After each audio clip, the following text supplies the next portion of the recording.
বেঁচে আছেন সেই মতিউর। ট্রেনের মধ্যে হামলার শিকার এবং পরবর্তীতে তাকে বগি থেকে ফেলে দেয়া হয়। বলছেন পূর্বদ্বন্দ্বের জেরে তাকে হত্যার উদ্দেশ্য ছিল। ভাগ্যক্রমে প্রাণে বেঁচে ফিরেছেন তিনি।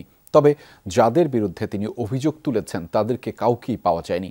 এ ঘটনায় মামলা হয়েছে, আসামিদের খুঁজছে পুলিশ। এক হাত দিয়ে ট্রেনের দরজার হাতল ধরে ঝুলে আছেন মতিউর, অন্য হাত ধরে রেখেছেন কেউ। এক পর্যায়ে ছিটকে পড়েন মতিউর। এক যাত্রীর ধারণ করা এই ভাইরাল ভিডিও নিয়ে চলছে নানান আলোচনা। ট্রেনের দরজার হাতল ধরে প্রাণপণ বেঁচে থাকবার চেষ্টা, এরকম একটি ভয়ঙ্কর দৃশ্যের ভিডিও সামাজিক যোগাযোগ মাধ্যমে ছড়িয়ে পড়েছে। সেই ভিডিওর যিনি ব্যক্তি ছিলেন তার নাম মতিউর রহমান।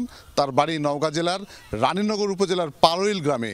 যে ঘটনাটি ঘটেছিল সেটি বগুড়ার ঠিক নরসদপুর রেল স্টেশন এলাকায়। মতিউর বলেন, স্থানীয় এক যুবককে প্রবাসে পাঠানোর মাধ্যম হিসেবে কাজ করেছিলেন তিনি। কাগজপত্র নিয়ে বিলম্ব হওয়ায় দেখা দেয় দ্বন্দ্ব। সেই ঘটনার জের ধরে চলন্ত ট্রেন থেকে ফেলে হত্যার চেষ্টা করা হয় দাবি মতিউরের। এনার ভগ্নিপতিকে আমি বিদেশ নিয়ে গেছি, কাজও দিয়েছি, সব করেছি, কাজে তো ঢুকাইছি, সব করেছি। পরিকল্পিতভাবে এটা আমাকে সাজানো, ওরা করে আগের থেকে প্রোগ্রাম মানার জন্য এটা করছে। তিনি বলছেন, ঘটনার সময় ট্রেনের ভেতর চোরের অপবাদে হামলা করে মুখোশধারী 6 থেকে 7 জন। ভয়ঙ্কর সেই ঘটনার বিচার দাবি করেছেন তার স্বজন ও প্রতিবেশীরা।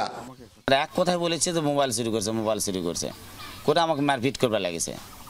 মানে চারিদিক থেকে মারপিট করে, আর মাস্ক পরে আছে। লাস্ট টাইম একজন মাস্ক টানা সিরা পরে সেনাটাকে চিনা পড়েছে। গরিব মানুষ সংসার কাজ কাম করে খায়, ব্যবসা বাণিজ্য করে খায়, দোকান ঠুরমুড়া আছে খায়, কিন্তু যে মানুষ বিদেশ আনার পাঠায়, এই কারণে এই অবস্থা করি। আমার প্রথমে বলে যে উনি ট্রেন থেকে লাফ দিছে, আপনি তাড়াতাড়ি নরসদপুর স্টেশনে আসেন।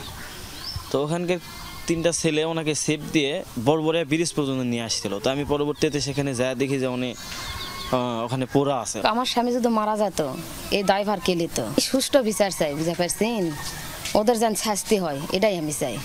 মতিউরের অভিযোগ, ঘটনার পর তাকে সহযোগিতা করতে এগিয়ে আসেনি আইন শৃঙ্খলা বাহিনী।